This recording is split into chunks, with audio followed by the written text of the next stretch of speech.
Tebogo Khaas, thank you so much for making the time. But you're also that kind of person who can just talk about multiple conversations in the country. We lost your mic earlier on. All right. Apparently, we've lost my mic, and I think it's back now. So we can continue with the conversation. Can we?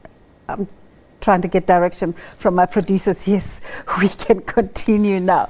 Tebogo, thank you so much for making the time. The Eskom story is such a multi-layered story. You don't even know which area to have a conversation about. We can't even keep up because it's such a moving target. 1 minute we're talking about stage 4, today we're talking about stage 3. But we have to try and keep up because it affects us directly. What are the most important issues with regards to the story? Look, there are, as far as we are concerned, or as far as I see, there's 3 issues at play here. First of all, there's an issue of politics at play. Yeah. There's also the issue of just management of the utility. And when it comes to the management, you can break it down in 2 areas. Say telecom, I meant to say Eskom. Yeah. Eskom has got problems at both the generation as well as the distribution level. Forget about the transmission, because I think which is what the president mentioned in the State of the Nation address that they were trying to address. That's why they were trying to break it up. Yeah. Already Eskom operates 3 divisions anyway, so there's nothing new. So the question is, when you say unbundling it, is it to let go of certain assets or certain divisions, or what? Because it still remains Eskom. Even if you say, look... But it's about decision making, isn't it? It is about decision making, but at the end, even though he still says unbundling it, it still remains Eskom Holdings at the end of the day. Yeah. But I think it's trying to make certain aspects of Eskom, let's say generation, to be more attractive for investments. But as you've seen, even Modis itself doesn't buy the story. It says, look, whether you unbundle it, there are problems. Yeah. You know. Let me ask you, you're saying the political side is problematic. The president says he's surprised and shocked. This is a president who installed a new board, and now there's a task team to look into this. How did it get to this? We are also surprised and shocked that the president is surprised and shocked, because he shouldn't be, because he should know better. You can see the look on my face. Yeah, he should know better, because now to act surprised when things go in the manner that they have yesterday, where we now experience stage 4 load shedding. It's rather a sad indictment on the president himself, as well as the board and management of Eskom, that they are now faced with this. But I also empathize on the other hand, because I suspect, and as many people do, that there might be sabotage also involved insofar as how the other 6 units... Everybody talks about this sabotage, but nobody's coming up with detail and fact. What do you know? There's no consequence management. Let me take you back a few months ago, sometime last year, or it could have been earlier, when we had a fire at Medupi, which was set off around the time there was a strike. I think there was some labor dispute of some sorts, but then suddenly some of the units went on fire. And there hasn't been any consequences insofar as those culprits who caused the fire at Medupi.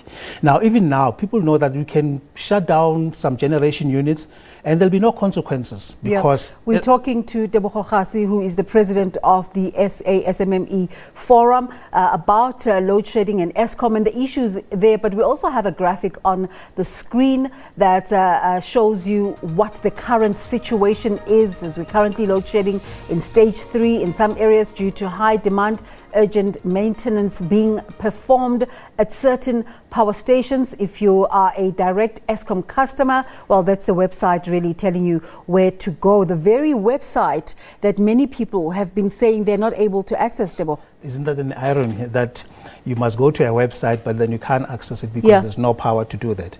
But going back to the issue of political direction, you'd notice the ANC speaking in forked tongues. You'd remember during the investment summit sometime last year, ANC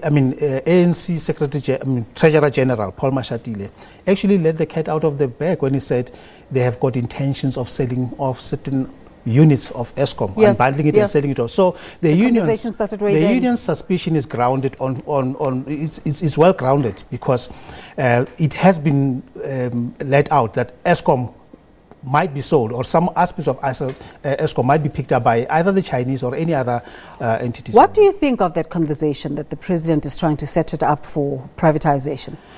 I'm not sure if it's going to work, but also the very interesting thing is that the relationship that between the ANC, the union, and even the SACP itself is something that makes it's a mockery in its own, because it's just contradiction all the way. You've got Labour that is digging down and saying, look, we don't want retrenchments, even though we all know that Eskom is bloated. In fact, in some aspect, we are told that it's got more than 12,000 overemployment in terms of 12,000 people who should be shared out of Eskom. But they won't, because politically it might cost the president himself, especially this being an election year.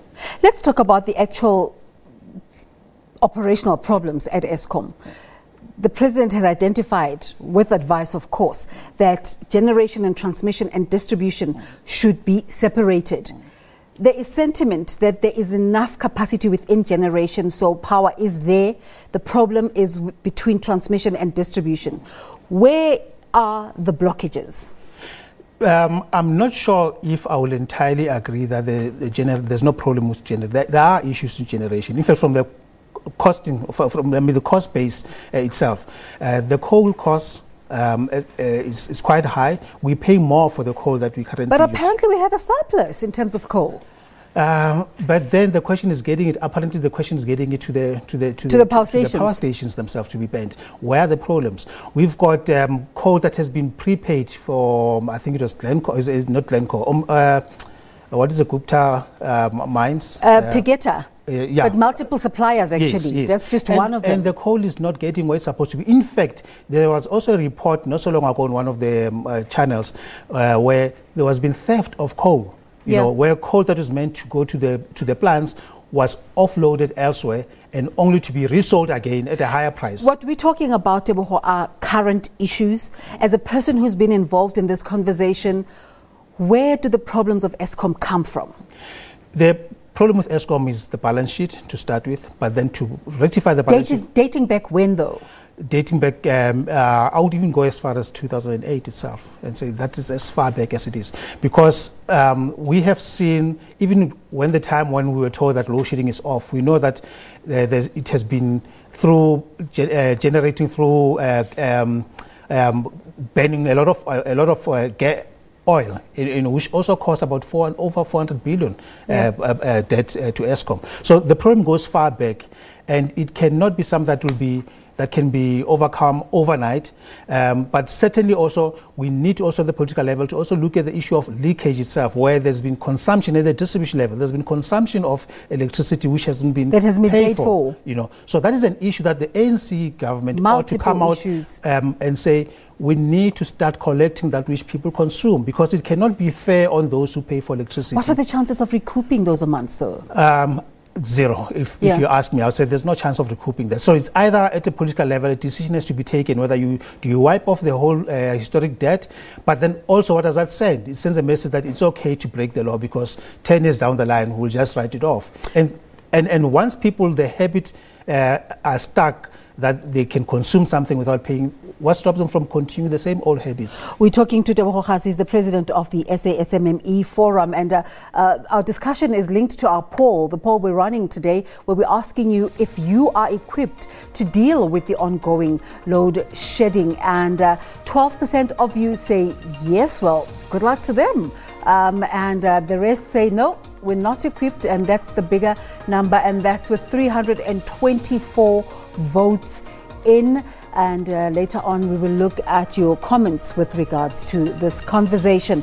But Tebogo, you were part, as the SMME Forum, you were part of the conversations with NERSA about the hearings that they've conducted nationwide. I don't know if they've concluded about the possible tariff hikes. Take us into some of those conversations. What was discussed? Look, when it comes to the tariff itself, we believe that, as it has been the case with the international benchmark that was done in 2010, our tariffs are competitive at a cost level if you benchmark them internationally. But if you look at it locally, in terms of affordability, we've got 40% unemployment or something around I was there. about to say, how do you benchmark, you know, like it's like apples and oranges? Yeah. Yeah. Because with the 40% unemployment, how do you expect people to be able to pay?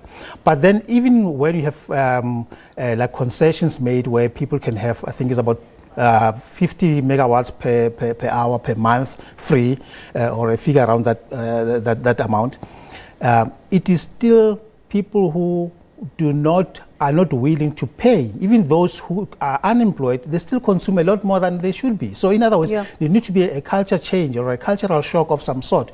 We cannot continue the same. So work is needed both sides, on the side of government and society. But the politicians are keeping a plan. They know where the problem is. If you go to Soweto, if you go to Alexandria, you see the illegal connections that are happening. And not only Alexandria and Soweto, even in Wynberg or even some of the suburbs, you see illegal connections that are happening. There is no consequences for those who actually do this. Just finally, you were speaking on behalf of your constituency, which is small, medium and middle enterprises.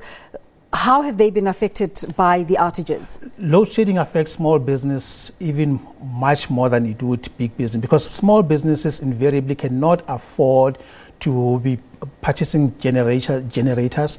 And once you are down, whether it's a stage 3 or a stage 4, all it means is that 3 hours in the day or 4 hours in the day, you are not operational in most instances. And once the power is gone, you cannot make up for the fact that you have lost 3 hours or 4 hours of business. Only time will tell how much the impact has been. Tebogo Khaas, thank you so much for making the time this morning to come through and talk to us about the effects of load shedding throughout the country.